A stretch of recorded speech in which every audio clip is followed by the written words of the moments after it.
47장 4절부터 7절까지 말씀입니다. 에스겔 47장 4절부터 8절 우리 같이 합독하시겠습니다. 시작합니다. 다시 천척을 측량하고 내게 물을 건너게 하시니 물이 무릎에 오르고, 다시 천척을 측량하고 내게 물을 건너게 하시니 물이 허리에 오르고, 다시 천척을 측량하시니 물이 내가 건너지 못할 강이 된지라. 그 물이 가득하여 헤엄칠 만한 물이요 사람이 능히 건너지 못할 강이더라. 그가 내게 이르시되 인자야, 네가 이것을 보았느냐 하시고 나를 인도하여 강가로 돌아가게 하시기로. 내가 돌아가니 강 좌우편에 나무가 심이 많더라. 그가 내게 이르시되 이 물이 동쪽으로 향하여 흘러 아라바로 내려가서 바다에 이르리니 이 흘러내리는 물로 그 바다의 물이 되살아나리라. 아멘. 여러분, 새끼 원숭이가 큰 보름달이 떠는 어느 날 우물 곁에서 놀다가 우물 안을 이래 들여다보았습니다. 그리고 깜짝 놀라서 이렇게 소리쳤습니다. 보름달이 물에 빠졌다. 그러니까 그 소리를 듣고 어린 저 원숭이가 그렇게 소리 지르는 걸 듣고 어미 원숭이가 얼른 쫓아왔어. 그러고는 우물을 이래 들여다보니까 보름달이 빠져있는 거예요. 그래서 어미 원숭이가 또 큰 소리로 보름달이 빠졌다 외쳤습니다. 원숭이들이 다 모였어요. 그래가지고 이래 보니까 나이 많은 제일 늙은 원숭이가 보니까 달이 빠졌으니까 저 건져야 된다. 그래가 이제 그 옆에 큰 느티나무가 있었는데 그 느티나무로 올라가서 늙은 원숭이가 꼬리로 그 가지를 잡고 거꾸로 해서 그 다음 원숭이 다리를 잡고 그 다음 원숭이도 거꾸로 해가지고 그렇게 원숭이들이 원숭이 줄을 달아가지고 제일 끝에 그 어린 원숭이가 이제 달려가지고 그 보름달을 건지려고 막 건져집니까? 안 건져집니까? 암만 해도 안 건져집니다. 암만 해도 안 건져집니다. 어린 원숭이가 외쳤습니다. 그래갖고 이제 전부 다 팔이 다 힘이 다 빠져갖고 아이고 이제 더 이상 못 버티겠다. 제일 끝에 있던 늙은 원숭이가 하늘을 쳐다보니까 하늘에 보름달이 희망하게 떠있는 거예요. 야야, 안 건져도 된다. 다 올라와라. 달이 하늘에 있다. 그래갖고 다 올라왔답니다.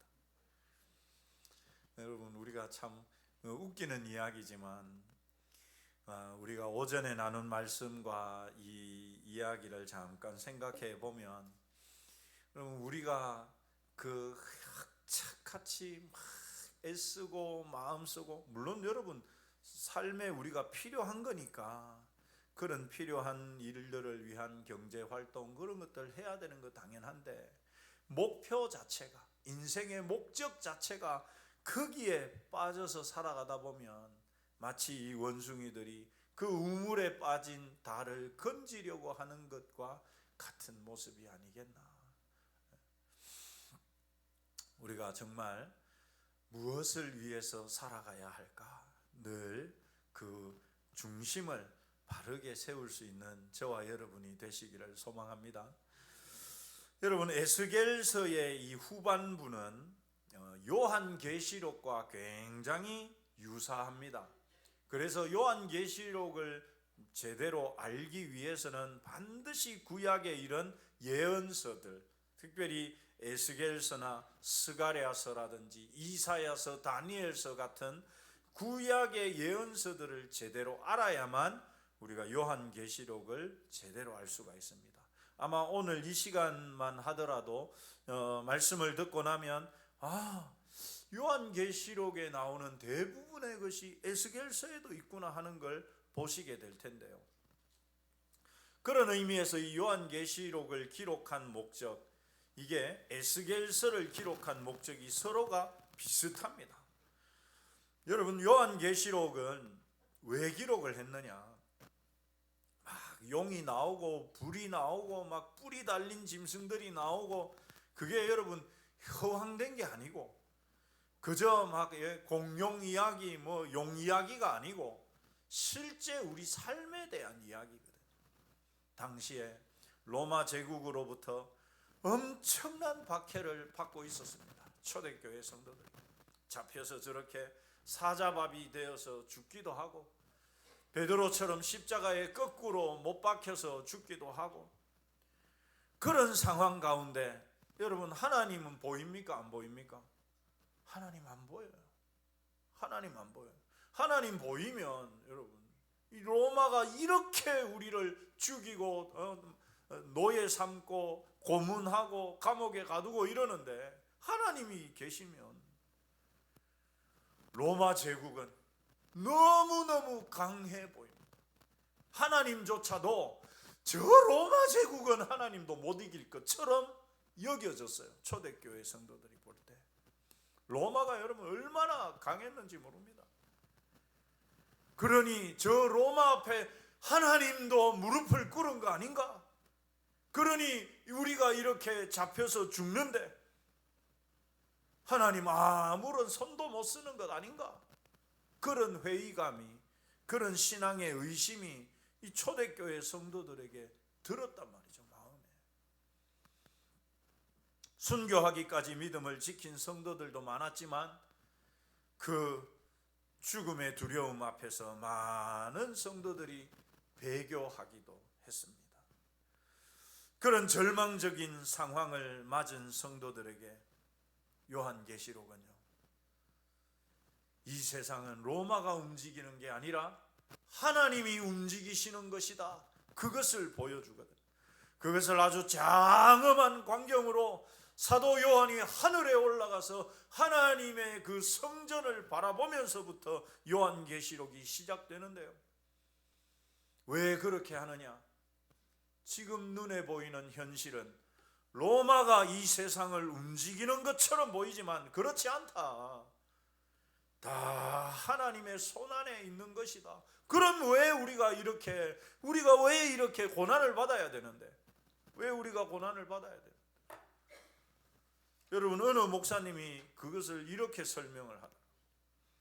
지금 종이, 여러분 이거 제가 들고 온다고 좀 접었습니다만은 깨끗한 한 종이다 칩시다.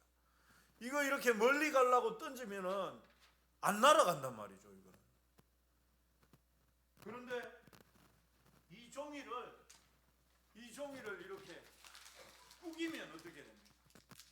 꾸기면, 권영진 집사님 받으십시오. 멀리 날아간다. 하나님이 왜 우리에게 고난을 주시느냐? 왜 이렇게 꾸겨지는 고통을 주시느냐? 그거는 하나님 백성답게, 믿음을 가진 사람답게 그저 작은 어려움 속에서도 위축되고 아무것도 못하는 사람이 아니라 얼마든지 담대하게 살아갈 수 있도록 하기 위해서 하나님이 때로는 우리의 삶을 이렇게 구기실 때가 있다.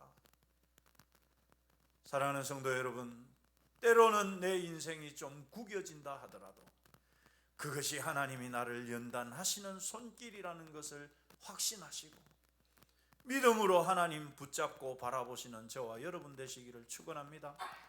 그래서 요한계시록을 기록한 것입니다.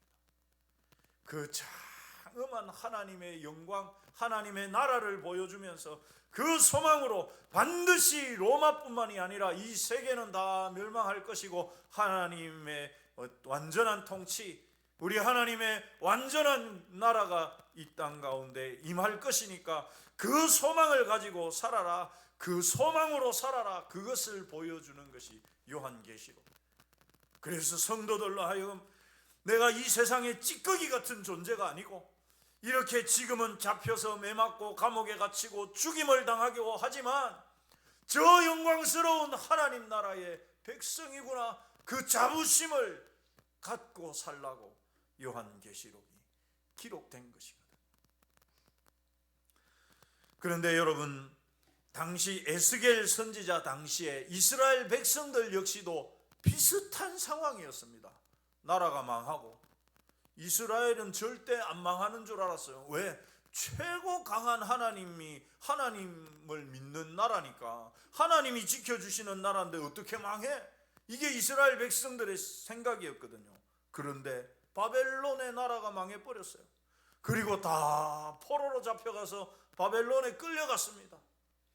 끌려가서 보니까 줄줄이 다 포로로 울면서 눈물을 흘리면서 포로가 되어서 다 잡혀갔는데 여러분 얼마나 비참하지 않겠습니까? 바벨론에 가서 보니까 바벨론이 얼마나 강대한지, 이야, 우리가 여기서 빠져나갈 수 있는 길이 없겠구나. 거짓 선지자들이 1년 2년 있다가 바벨론에서 돌아간다 했는데 이 택도 없는 소리구나. 그 정도로 바벨론 너무 강했습니다. 아무것도 할 수가 없었어요. 하나님은 최고의 신인 줄 알았는데 바벨론 신에게 우리 하나님이 패했구나. 그래서 우리도 포로가 된 것이라고 이스라엘 백성들은 그렇게 생각했던 것입니다. 그런데 그런 하나님, 그런 이스라엘 백성들에게 아무런 소망도 희망도 신앙도 다 무너진 이스라엘 백성들에게 하나님은 에스겔 선지자를 통해서 이 에스겔서를 기록하게 하셨습니다. 왜요? 가장 핵심, 에스겔서의 가장 핵심이라고 할 수 있는 곳이 37장인데 그 37장에 마른 뼈가 하나님의 군대로 되살아나는 그 환상을 통해서 지금은 너희들이 이 마른 뼈와 같이 아무것도 할 수 없는 존재인 것 같지만 다시 하나님이 너희들에게 생기를 불어넣고 너희들을 하나님의 군대로 일어서게 하실 것이다. 그 소망을, 그 희망을 이 포로로 잡혀간 이스라엘 백성들에게 불어넣어 주시기 위해서 이 에스겔서가 기록된 것입니다. 그래서 여러분, 에스겔서의 이 기록 목적이나 요한계시록의 기록 목적이 굉장히 유사할 뿐만 아니라 그 내용에 있어서도 이 요한계시록과 에스겔서는 굉장히 많이 닮아 있습니다. 무엇보다도 그 회복, 하나님의 나라로 온전히 다시 회복될 수 있는 가장 중요한 근원이 뭐냐? 바로 성전입니다. 성전. 그래서 여러분, 에스겔서의 끝부분에 보면 40장부터 48장까지 새롭게 지어질 하나님의 성전에 대해서 보여주거든. 길게. 왜 그러냐? 그 성전을 통해서 이스라엘 백성들이 완전하게 회복되기 때문에 무려 40장부터 48장까지 길게 성전에 대해서 이야기를 해줍니다. 그런데 그 성전이, 여러분, 그 성전이 우리가 읽은 본문이 바로 그 새롭게 세워질 그 성전에서부터 생수가 흘러나오는 그 환상을 봅니다. 이 에스겔이 그 성전에서부터 성전 문지방에서 물이 마치 우물이 샘솟듯이 솟아나와가지고 쫙 흘러나오는 거예요.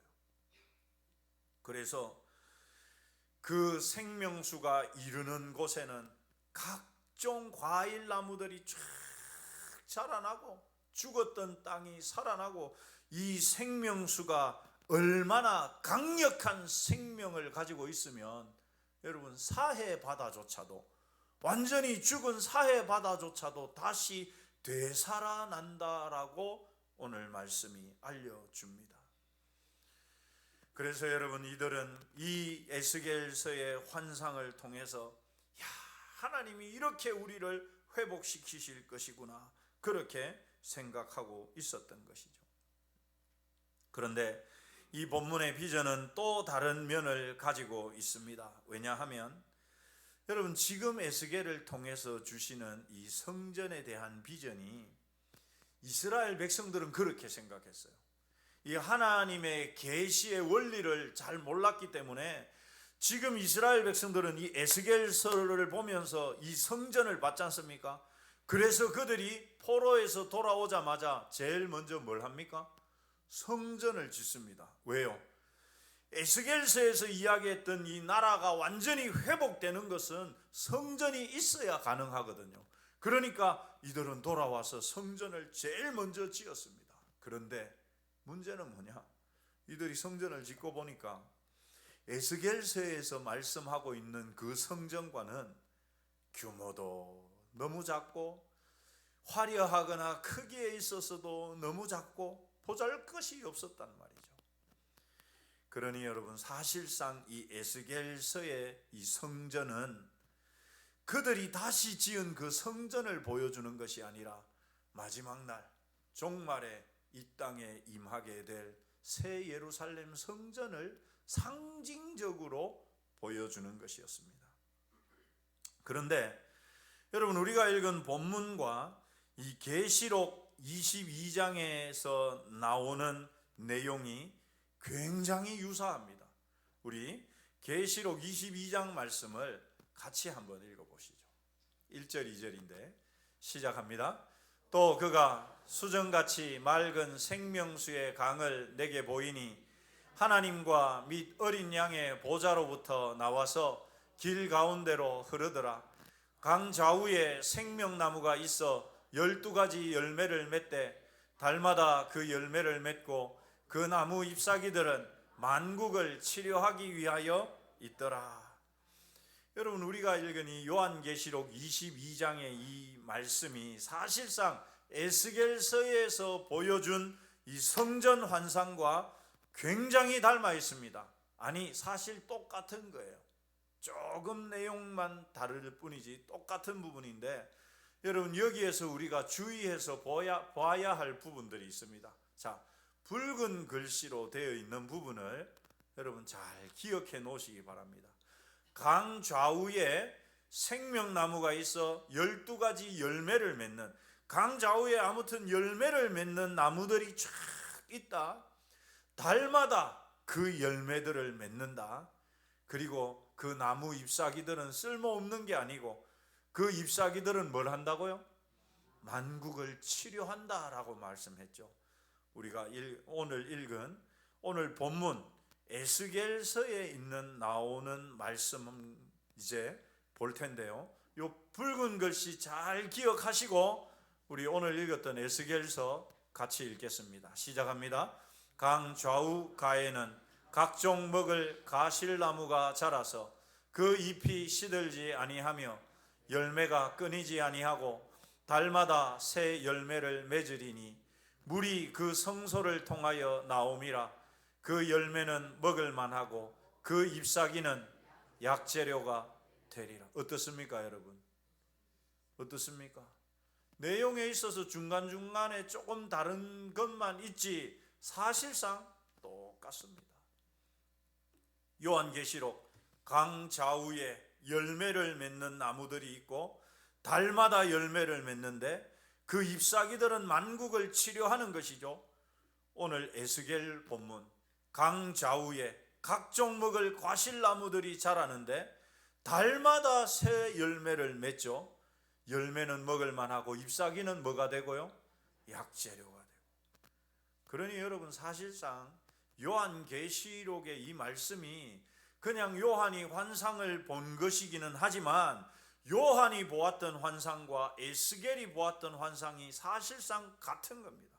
그러니까 에스겔은 요한보다도 훨씬 일찍 마지막 날 최종 종말에 있을 이 성전의 환상을 본 것이죠. 그래서 이 에스겔서에서 나오는 이 말씀이나 요한계시록에 나오는 이 말씀들이 사실상 똑같다는 것을 알 수가 있습니다. 그런데 여러분, 하나님으로부터 이런 환상과 비전을 보는 에스겔 선지자의 마음이 여러분 얼마나 흥분되지 않았겠습니까? 지금은 비록 그들이 포로의 비참한 삶을 살지만 하나님이 우리를 반드시 회복시켜 주실 것이구나. 우리가 포로로 잡혀왔지만 그 본국을 하나님께서 이런 생명수로 다시 살리시고 우리가 다시 12지파가 그 땅을 차지하겠구나. 그 소망이 포로로 잡혀왔던 이스라엘 백성들의 가슴 속에 소망과 희망과 비전이 되었던 것이죠. 여러분, 우리도 마찬가지입니다. 우리도 지금 이 땅에서는 누가 알아주기를 하나, 때로는 세상에서 별 볼 일 없는 사람처럼 여겨지기도 하지만, 그러나 이 땅에 하나님 나라가 임하게 될 때 그 영광스러움에 동참하는 사람들이 바로 저와 여러분 한 분 한 분들이라는 것이죠. 우리 좌우로 한번 축복하십시다. 그 믿음으로 삽시다. 그 소망으로 삽시다. 근데 여러분, 여기에는 또 한 가지 우리가 생각해야 할 교훈이 있습니다.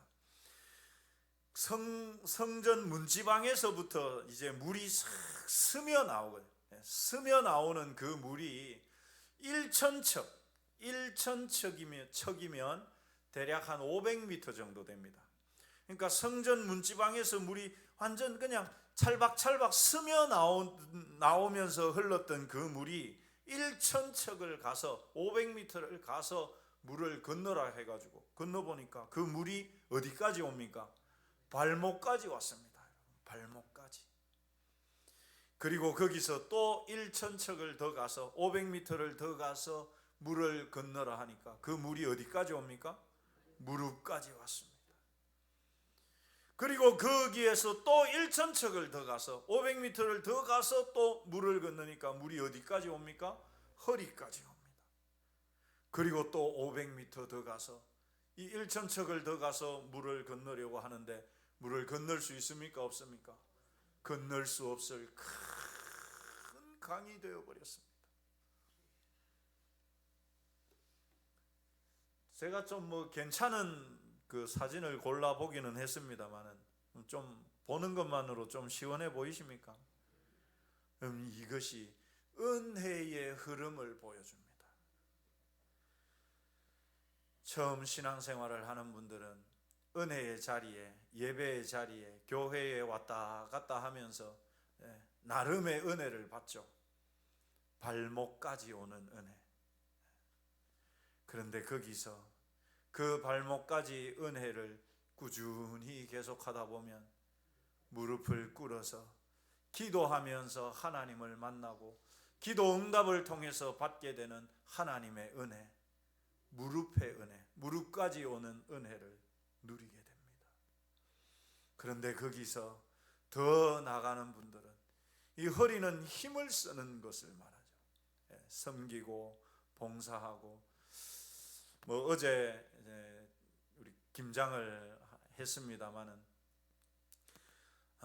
또 우리 더 연세 드신 어른들은 그 전날 그 전전날도 오셔가지고 미리 소금에 다 절여가지고 그거 다 씻고 양념 만들어 놓고 참 그 섬기시는 모습을 보면서 누구 하나 허리도 아프시고 무릎도 아프시고 할 텐데 얼마나 기쁨으로 하는지 국수 삶아가지고 같이 국수도 한 그릇 먹고 허리까지 오는 은혜, 그 은혜를 누리는 사람들이 많은 교회는 강과 같이 흘러가는 하나님의 은혜의 강이 흘러가는 그런 교회가 됩니다. 여러분, 발목까지 오는 은혜도 있고 무릎까지 오는 은혜도 있고 허리까지 오는 은혜도 있고 그것이 강을 이루어서 능히 건널 수 없는 그런 강물이 되기도 합니다. 사랑하는 성도 여러분, 지금 어느 단계의 은혜를 누리시고 계십니까? 우리 한번 좌우로 물어볼까요? 어느 단계인겨? 어느 단계인겨? 발목입니까? 무릎입니까? 허리입니까? 우리가 올 한 해 은혜로 서는 교회, 은혜로 사는 성도라는 표어로 우리가 한 해를 이제 달려왔는데, 여러분 이제 한 달 정도를 남겨놓고 있습니다. 우리 한 번 더 물어보십시다. 어느 단계에 있습니까? 여러분 바라기는 은혜에 강해서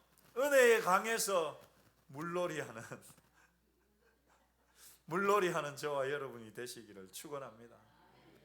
여러분 강이 여름에 홍수 났을 때 보시면 비가 많이 오면 참 물난리 나서 마음이 참 힘든 곳도 많이 있는데 또 그때 아니면 볼 수 없으니까 또 저 같은 경우는 또 물 구경하러 나갈 때가 있거든요. 그래 가서 보면 저기 저 강정보나 이런 곳에 가서 보면 그 황토물이 평소보다 몇 배는 더 불어가지고 거기에 보면 여러분 온갖 것들이 다 떠내려갑니다. 여러분 은혜가 없는 교회는 잘 들으세요. 은혜가 없는 교회입니다. 은혜가 없는 교회는 온갖 찌꺼기들이 쓰레기들이 그 물이 별로 없으니까 여러분 물이 별로 없는 곳에 가보면 물이 정화가 안 되잖아요. 그래서 온갖 것들이 거기에 막 악취가 나고 냄새가 나거든. 우리 사람들의 개개인들의 그런 감정의 쓰레기들이 둥둥둥둥 떠다니다가 이 사람 찌르고 저 사람 찔러서 은혜가 없는 교회에는 여러분 상처만. 근데 은혜가 있는 교회는 어떻게 됩니까? 은혜가 강처럼 흘러가면서 그런 것들을 어떻게 할까요? 다 쓸어버립니다. 그러니까 누가 어떻게 했다더라 저랬다더라 그런 소리들 그만 은혜의 강에 그냥 다 휩쓸려 버리고 마음에는 기쁨과 즐거움과 감사가 있고 얼굴들을 보면 환하게 웃는 얼굴들이 있고 그러니까 그런 교회는 여러분 은혜가 어떻게 될까요? 더 풍성해지는 것입니다. 사랑하는 성도 여러분, 우리 남일교회가 이런 은혜가 강같이 흐르는 교회가 되기를 소망합니다. 그것은 발목까지 오는 그런 은혜를 누리던 사람들이 무릎까지 오는 그 기도를 통해서 그 큰 은혜를 경험하고 섬김과 헌신과 봉사라고 하는 더 큰 깊은 단계의 은혜를 누리는 사람들이 많아질수록 교회가 은혜의 강이 흘러가게 되는 것입니다. 사랑하는 성도 여러분, 우리가 그런 교회를 함께 만들어 가십시다. 좌우로 한번 인사하십시다. 그런 교회 같이 만듭시다. 그저 그냥 작은 그 얕은 물가에서 우리가 불렀던 302장 찬양에 보면 그 말씀이 있죠. 얕은 물가에서 그 찰랑거리는 파도가 그 찰랑거리는 그거 보고 무서워서 발을 담그지 못해. 그러니 아예 은혜를 경험하지도 못하는 사람 모습인 것이죠. 발을 담그고 무릎을 잠그고 허리까지 잠그고 물놀이 할 수 있는 은혜가 흘러가는 교회. 이것이 여러분 바로 예수 그리스도로부터 우리 하나님으로부터 흘러나오는 것입니다. 요한계시록을 보면 에스겔서에서는 성전 문지방에서부터 그게 배어서 나온다고 했는데 요한계시록에 보면 그 물 근원을 보다 정확하게 알려주는데 그 물 근원이 어디냐? 하나님과 어린 양의 보좌에서부터 그 은혜가 흘러나오더라 이야기합니다. 하나님의 은혜는 항상 흐르고 있습니다. 그런데 내가 얼마만큼 거기를 담그느냐? 그것은 우리 개인의 몫인 것이죠. 여전히 발목만 담그면서 교회만 오고 가는 분들이 있으십니까? 그렇다면 더 깊은 기도의 단계에서 하나님이 주시는 기도의 응답을 통해서 그 큰 은혜들을 경험하시기를 소망합니다. 뿐만이 아니라 더 깊은 섬김과 봉사의 자리까지 가서 여러분 사람들이 볼 때는 아유 참 정신없다, 할 일이 그래 없나? 교회 가가지고 전 한편 걱정이 되더라고. 왜냐하면 어제도 그렇고 그 전날도 그렇고 좀 교회에서 거의 하루 종일 계신데 아이고 이 남편분들이 점심 안 차린다고 뭐라 안 할까 그런 뭐 걱정이 생겨요. 괜찮으셨습니까? 남편분들이 대답을 하셔야 될 텐데. 네. 우리가 섬김과 봉사와 헌신을 통해서 여러분 더 깊은 은혜들을 누리거든요. 사람들은 어리석다고 말합니다. 그거 뭐 한다고 뭐 밥이 나오나 떡이 나오나 그거 뭐하러 하는데? 사람들 모르거든요. 그 속에 얼마나 깊은 은혜가 흘러가는지를 몰라요. 그러니 그들은 섬김 자체를 두려워하고 어리석어하죠. 발조차 담그지 못하고서 멀찍이 서가지고 어이구 저 바보들 이러고 있는 거예요. 근데 그 안에서 그 안에 허리까지 잠기고 아예 몸을 담궈서 있는 분들은 그 안에서 한량없는 하나님의 은혜를 누리게 되는 것이죠. 사랑하는 성도 여러분, 우리 한 사람 한 사람이 은혜를 받는 원리와 교회가 은혜로운 교회가 되는 원리가 다르지 않습니다. 허리까지 잠기는 은혜를 많이 경험하는 성도들이 많은 교회는 은혜가 강물처럼 흘러가는 교회가 됩니다. 그런 교회가 어느 교회라고요? 할렐루야. 사랑하는 성도 여러분, 그렇게 우리 교회에 은혜의 강물이 흘러가도록 우리가 서로가 은혜를 누리시고 또 서로가 그런 은혜로운 교회를 만들어 가십시다. 능히 헤엄칠 수 없는 큰 은혜의 강줄기가 흐르는 교회, 그래서 그곳에서 모두가 함께 하나님의 은혜를 누리며 그 은혜가 주는 풍성한 삶을 누려가는 그런 저와 여러분과 우리 교회 되시기를 주님의 이름으로 축원합니다. 기도하십시다.